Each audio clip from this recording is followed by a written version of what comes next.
and welcome to another episode of Marketing Automation Made Simple podcast. This is your host, Giovanna from bumperleads.com, and I am on a mission to simplify the world of marketing and automation for small business owners. Today, I have Milena joining me in the show because we're actually feeling inspired to do this episode because we're feeling like a few of our clients that we've been dealing with have been in this similar position. And I think most of our audience will also be in a very similar position too.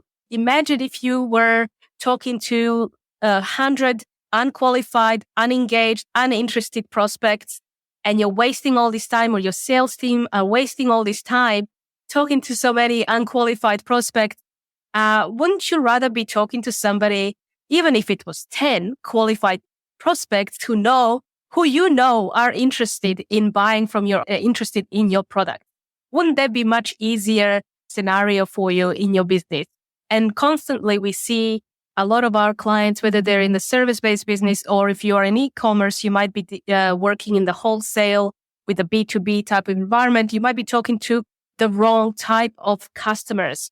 And so we see people coming in, building their list, their email list through their advertising, through B2B lead, outbound lead generation, through referrals. And all of these leads are coming into their database. And over time, that email list becomes sick. It becomes stale, it becomes sick, and we want to make it healthy. We want to fix this list. And so today's episode is all about different ways you can implement today to fix your list, to make it healthy, and to make sure that your sales teams are always talking to the right prospects at the right time when the prospect actually wants to talk to you. So with that in mind, welcome, Milena. You can say hi to our listeners because it's been a while since you've been on the show. Hi, everyone. Hi, Giovanna. Nice to be on the show, back on the show again. So yeah, I like the list that you put together for us. I think what we came up with a number. I think it was 10 ways you can keep your email list healthy. What would be the number one thing that we do? This is typically what we do with our clients, actually. What is the number one thing that businesses can do today to keep their list healthy? Well, the first thing to do is to validate the emails that are coming through to your database. And there are some tools available nowadays that you can use to check those emails that are joining your lists. So you don't actually collect and store those emails that are spammy, that are incorrect onto your list. That's the first step to ensure that your email list is clear, is to actually start capturing the correct emails.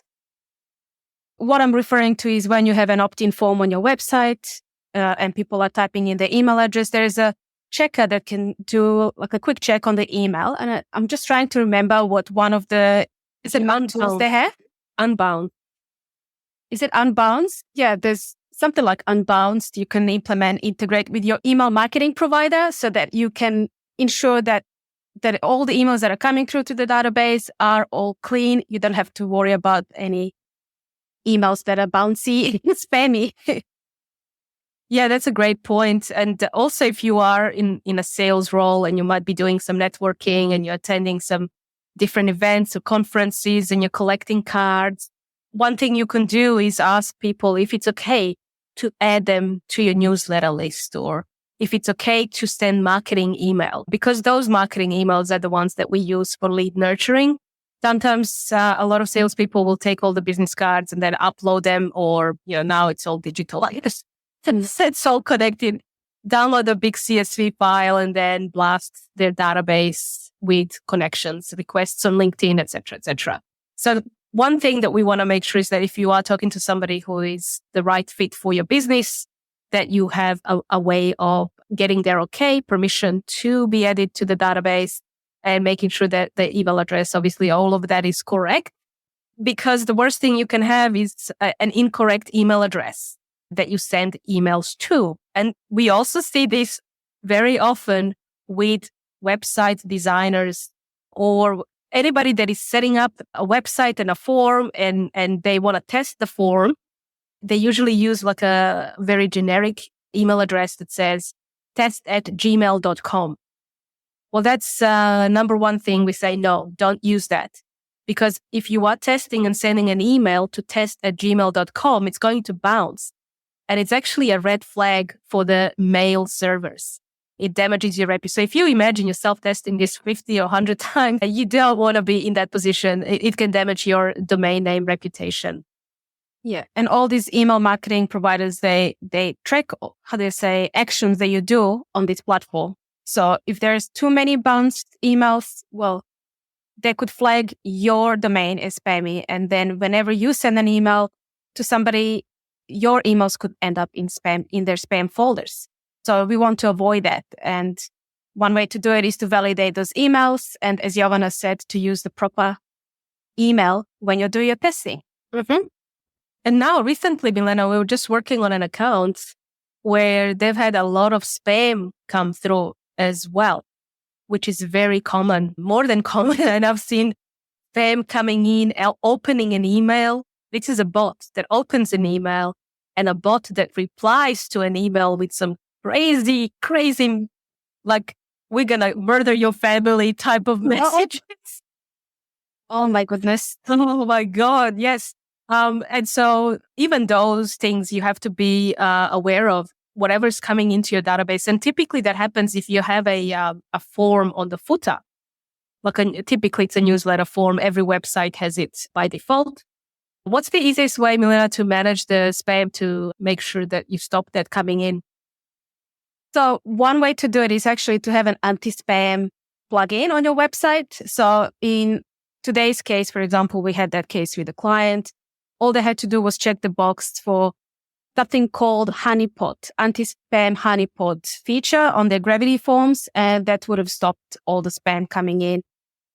There's other ways, obviously, capture form. Like if you use tools like ActiveCampaign, you embed an ActiveCampaign form, then you can enable a capture form. I'm sure other platforms will have the same. Or you can do something called single double opt-in. And what that means is that double opt-in basically means that if somebody opts into your site, they'll get an email for them to click and verify if they want to confirm this subscription to your list. And that ensures that this person who is clicking and opening that particular confirmation, they're a real human, they're a real person. They're not a bot or spam. So it's something called a double opt-in, and most of these email marketing platforms have that. You can enable that, and that will immediately stop spam from joining your list. Is there anything you wanted to add on this? I'm pretty sure there's that's our number 2 tip is single double opt-in. Also having the double opt-in, let's say you have this nightmare of spam contacts coming into your database. The quickest way, if your developer is not available or people who are techie are not available in your business, the fastest way to stop this is to enable the double opt-in. And that will immediately get rid of all the bots. And so people have written these scripts and bots because email marketing has been such a mature distribution channel for marketers. And 10 years ago, when you could get 100% deliverability, a lot of spammers came in and they took over and bastardized the full distribution channel, which is what marketers are thinking. In essentially, they all love to do that. So if you have at the moment, TikTok is like another tool, another distribution channel that is allowing you to get creative with your strategies and how you disturb people's attention. So disrupt them. That can eventually change because the algorithms will also change. Because now, we have all these PR rules, privacy policies. Privacy becomes a very big topic with the digital world becoming more and more abundant. And I think when you mentioned privacy, that reminded me about the GDPR rules that they have in Europe. So some countries, you will have to, by law, enable double opt-in. In some countries, you can get away with single opt-ins. But we obviously recommend that if you do enable a single opt-in, whatever email you send to your list as soon as they opt in, that autoresponder, you actually have some wording that says, if you don't want to hear from us, feel free to unsubscribe. So you want to manage, subscribers' engagement. I forgot the word. That's right. Now, number 3 on our list is sending personalized welcome emails. How many times have you got an email from a brand that says, dear sir, or anybody, dear madame. Actually, sometimes you don't even get that personalized hi, first name. Sometimes Yes. they don't even send it to you as a prospect. But the good news is they do send that email, because you get brands that don't send any emails when you opt in. And it's a missed opportunity. Yes, the welcome email, that's our number one, like the lowest hanging fruit, as we say in the consultant speak, is to send that first email when somebody subscribes to the newsletter, when somebody downloads anything from the website, when somebody buys from you, send that one initial email that says, hi, John, thank you for buying or thank you for downloading. And that one email and asking them to click on a link actually ensures that we are now, protecting our, deliverability rate for the emails. We are also ensuring that there's going to be a highly engaged database, healthy list that you're going to start building, because when people open or they click, that's what we assume by engaged and healthy list. And the sooner you can do that, the better. If you are importing a list, if you are adding people in and they've never opened or clicked, or you never sent an email, a personal welcome email, that is essentially like, it's going to change nothing for your database. It's like spam, really.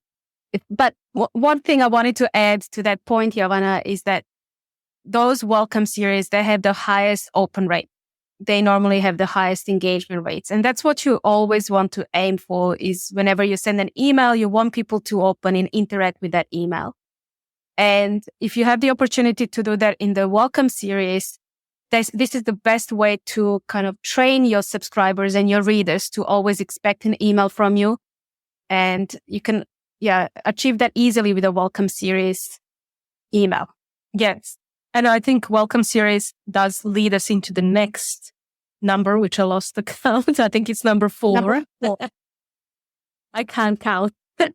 One, I'm actually using my fingers here.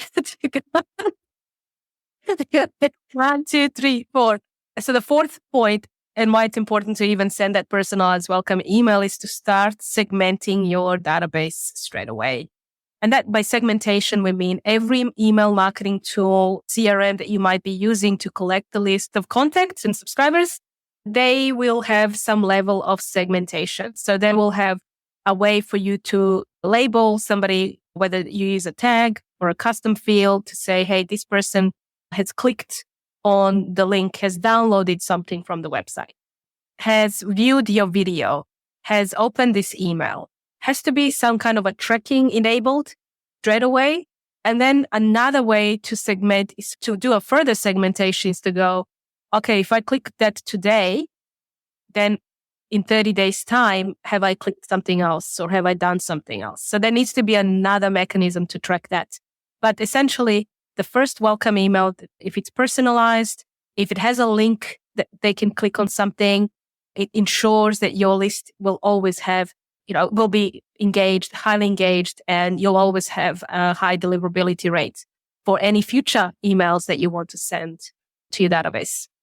And it will help you with writing emails as well. So if you segment your list based on geography, the location of that person, you can talk to them directly. If you have run promos in Australia, but the promos don't apply in the US, you can easily segment that database and easily send them relevant promos. So you want to send your subscribers information that's relevant to them, that they're interested in, as Jovana mentioned. And that's the best way to engage with your readers. And, people who are subscribing to your list, they essentially have done that because they're interested in something that you're saying or talking about. There is still a very high percentage of people that want the newsletters, and they're passive contacts. They're the ones who don't want you to call them at 7 p.m. to tell them about some great product offer. They want to read that at midnight. Exactly. I was just going to mention also, to add to that again, is do you get emails, Jovana, from big brands that don't do any segmentation? Like, I've recently had some. Always, yes. Yeah, so it doesn't happen to small businesses. It happens to big brands that you see every day. Sometimes they send you information that For example, I get emails about baby stuff, but I don't need that information. I'm only interested in their shoes or clothes that they sell for women. So I still get those emails. So it's interesting to see now that I'm working in this industry, I know what they can do to actually improve that experience with their subscribers. Yes, it's so true. I get the same type. Maybe we're on the same newsletter. Do you think? Maybe. All right. My next one is number 5. You can see my fingers, number 5. Like, Yay. have the ability to allow people to unsubscribe if they want to. Well, I don't know if they want to, but we need to make it easy for them to unsubscribe. And by law, we have to do that on every platform. You will see whether you're using MailChimp or you're using HubSpot and some big expensive ones, then you will always have an email that has ability to like an unsubscribe link. You can't get rid of that. And there have been some clever ways of people actually hiding that, some clever hacks early on. I don't know if these platforms have actually cottoned on to the fact that this is what's happening, but definitely it's against the rules to hide this or change how it's displayed. You can be clever with your marketing message in that footer. It's usually on the footer, the unsubscribe link. And you can actually say nice things like, hey, we love to have you in our community, but we understand that sometimes you get too many emails. We'll be sad to see you go. We always appreciate your customer. If you're a purchase from us, come back to our shop, blah, blah, blah. You can also offer them something as they unsubscribe to keep them on your platform. But once somebody unsubscribes, it's almost like a mini celebration, right? We celebrate. Yes. Because they're the ones who are cleaning. We're cleaning database. We're keeping this healthy. We're making sure that we only have contacts that want to hear from us. And so if you have a list that you haven't had anybody unsubscribe because maybe you haven't sent an email in 6 months' time, or last time you sent it was 6 months ago, you will highly likely see a bigger unsubscribe rate. But if you're constantly sending emails on a regular basis, you will have a very industry average percentage or something of unsubscribe is about 1%, 1 to 2%. If it's anything over that percentage, you may get a call from an email marketing automation platform to go, hey, what are you doing? But essentially, it's going to be that percentage. And it's also a good thing that we cleanse the list. It's like a keto diet or something for the email list. That's nice. I mean, why would you want to sell to somebody who doesn't want to be sold to? It's quite awkward, right? So let them unsubscribe. It's a good thing that they unsubscribe and your list is cleaning itself. And yeah, perfect. Yeah. You don't have to do anything. You don't have to go contact by contact and check all your thousands of contacts and unsubscribe them manually. Let them unsubscribe. So there was something else I was just going to also say, is that yes, you can have that unsubscribe link at the bottom, but you could also do that on the welcome email, on that first email. When people send you, let's say, a message through your contact form, you can also have an email like an autoresponder that gets sent out to the subscriber immediately, and just have a PS line, like a postscript line that, tell the subscriber exactly what you're doing with the list. Like we're sending regular emails every 2 weeks, every week. You can specify your frequency. If you don't want to hear from us, click here to unsubscribe. So it's just a nice thing to do, like to be honest with your readers. And most of the time, they're not going to unsubscribe. They will actually appreciate. I appreciate that when I read that in an email, and I'm thinking, oh, that's nice of them to think of me, as in I received too many emails, and yeah, it's caring, it's nurturing and caring. And there was also something about unsubscribe that's now changing in our industry as well, is the Google. Google again, here we go. Google seems to bring up all these new trends. Keeps us on our toes. Keeps us on our toes, keeps us busy. Every month there's a new Google update or change. And this time it is about the unsubscribe actually becoming visible on top of every email that you send, any marketing email that you send. If it's coming via a third party, even an alias, it's going to have an unsubscribe at the top and people can click that. And I think Microsoft had this for a while. just making it easy, like ignoring that whole unsubscribe footer option that a CRM or email marketing like Mailchimp will have, but having just Google its own, bringing that unsubscribe because of these GDPR laws that are coming into effect. And now every single country around the world is adopting those types of strict measures to protect users' privacies. Yeah, that's right. And we are now, what number, Bill? Number 6. I think number 6. All right. So number 6, let's offer alternative ways to stay in touch. The good thing is that we are bringing people into your database. We're collecting the data and we're building all the segments and all the key marketing information about the lead that you have or prospects in your business and customers as well. So you can then decide to stay in touch with them in different ways. You could start to retarget them on social media and actually have a experience that is outside of the email list. Yes. So basically, when people unsubscribe from your list, you could give them a chance to follow you on social media. So if you're active on TikTok or Instagram, you can always have either in an email, you could ask them to follow you before they unsubscribe, obviously. Or if they unsubscribe, you could actually have a landing page that they go to, like a managed preference landing page. And you can also offer them to follow you on social media. So that way you can keep in touch. You can still talk to them, I guess. You can continue conversation with your readers on those platforms. It's so true. How many times do we get retargeted every time we abandon a shop, big online shop? But we don't get retargeted when we abandon the retail shop, which is something that every time I speak to e-com type of clients or retailers, not e-com, but retailers, is about how do we merge both offline and online customers experience, because that, if once somebody comes into a shop, how many times do you know their first name and last name, and do you give them a discount upon, joining? Do you have loyalty programs that might indicate that if I spend money in my shop and also on my online shop, do I get some loyalty bonuses for that?